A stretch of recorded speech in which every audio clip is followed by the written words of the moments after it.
Before I start this vlog, I'd just like to give a special thank you to the one who gave me the commission, Master Xeon, who is also known as Jerry Perkins in the Blender community.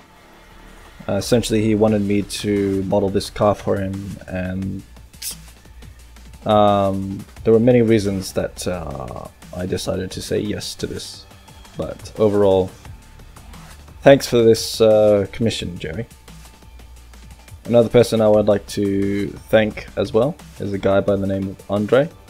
I have difficulty naming the rest of his name, but essentially, I was in a kind of a struggle as to my ability in car modeling. And I was talking to him about it, and he suggested to me a specific idea that you're going to see in this time-lapse vlog of how I modeled this car. So special thanks to both Jerry and Andre for this. So here is the legendary Porsche 917K. I call this vehicle legendary because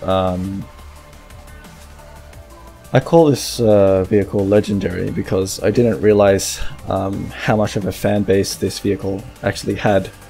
It turns out that there are many people who are passionate about the old days of racing, and this vehicle was one of the prime in its time. It turns out that every time I model a car, I seem to get a sense of Stockholm Syndrome, where I just fall in love with the surfaces and the shape of the vehicle. Because every time I model, my goal is to imitate those surfaces. My goal is to get that accuracy that the vehicle has. And every time I get really close to that, I seem to get a sense of satisfaction out of good topology and surfaces. My goal for this vehicle was to aim for more accurate looking surfaces, more good, well, satisfactory looking surfaces. I can't get 100% accuracy with just poly tweaking.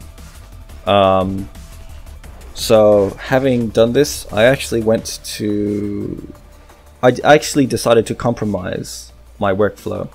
I decided to compromise with having n-gons, 5-sided n-gons, and I decided to also have tries within my workflow. Because even with the n-gons or the tries, the surfaces still looked fine.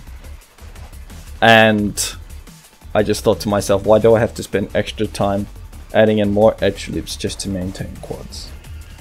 So ultimately for this commission, my goal was to be as optimal as I can and not waste time considering just maintaining quads.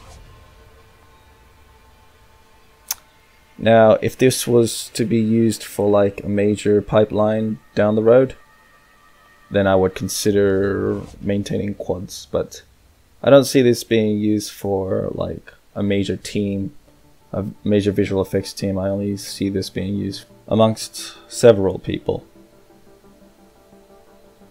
This new methodology is something. I mean, I saw this whole shape of the vehicle and I thought I could just model the whole base shape, subdivide it a couple of times, and then retop the shape, the panels, the body parts over it, and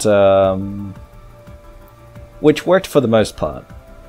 But at the same time, I'm kind of curious if this same workflow would also work on other vehicles.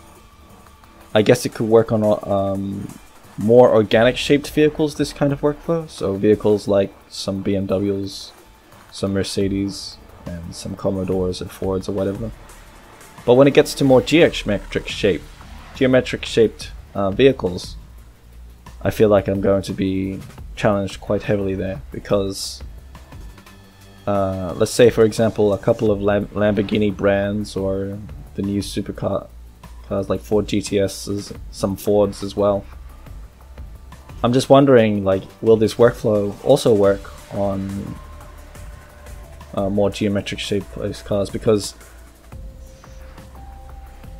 while I'm able to boolean and cut appropriately, I also have to think about how I want to bevel and fillet specific parts of the car. Because when modeling a car, I'm tackling both organic and geometric shapes.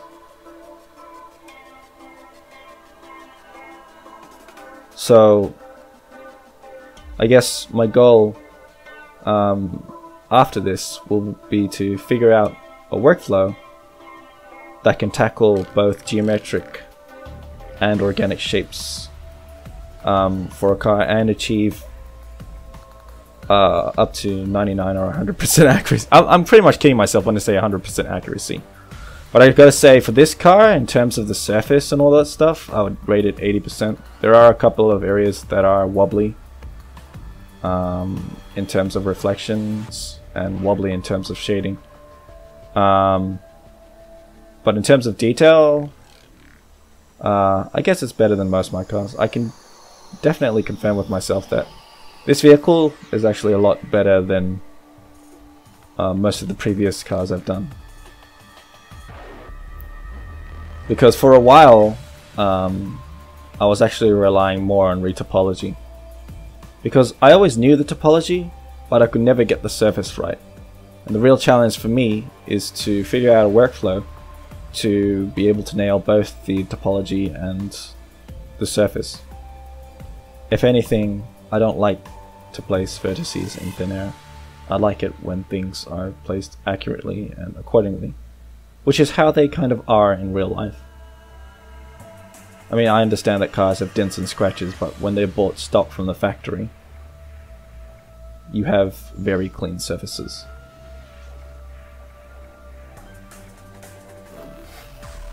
And last of all, the engine was actually very easy to work on. All that was required was to do the engine was I look at the reference images, and then I pretty much just faked it accordingly. I just added a lot of random pieces together to make it look like the Porsche's 917 engine part. And with that being said, here is 9 days of modeling the Porsche 917. Bye!